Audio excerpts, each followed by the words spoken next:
Magsasagupa ang Barangay Ginebra San Miguel at ang guest team na Macau Black Knights o mas kilala rin bilang Macau Black Bears sa darating na Biyernes, March 20, 2026 para sa kanilang unang paghaharap sa PBA Season 50 Commissioner's Cup. Ito ang debut game ng Ginebra para sa komperensyang ito.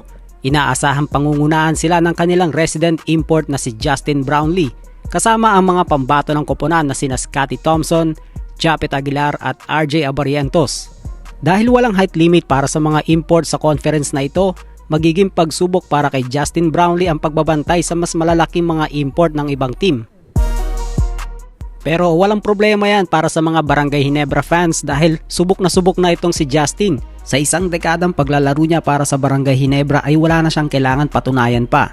Sa kabuuan ng kanyang karera sa PBA, si Brownlee ay nakakuha ng 6 na kampyonato at 3 Best Import Awards. Sariwa pa ang Ginebra mula sa kanilang kampanya sa nakaraang Philippine Cup, kung saan umabot sila sa semifinals. Hangad ni Coach Tim Cone na maging solid ang kanilang simula kahit limitado ang oras ng paghahanda nila. At bilang isang guest team sa PBA, naghahanap naman ng kanilang unang panalo matapos mabigo sa unang 2 laro ang Macau Black Knights laban sa Converge at Rain or Shine.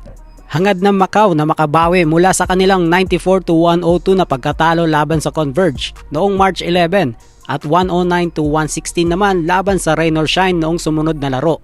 Ang kanilang import na si Tony Mitchell ay nagpahayag ng kanyang pananabik na makaharap si Brownlee na tinawag niyang Michael Jordan of the Philippines.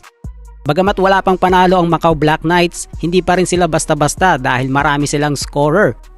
At sa katunayan, pangalawa ang Macau sa pinakamabilis na takbo sa liga. Kailangan kontrolin ng Ginebra ang tempo para hindi sila mapagod sa fast break offense ng Black Knights. Sila rin ang nangunguna sa buong liga sa pagtira mula sa 4-point line na may average na 17 attempts kada laro. Ang kanilang main gunner na si Jenny Leung ay mapanganib mula sa malayo na may 36.4 accuracy sa 4-point zone. Subalit sa kanilang past 2 games ay medyo may butas ang kanilang rebounding. Hirap ang Macau sa defensive glass na meron lamang 67% na maaaring samantalahin ng Ginebra.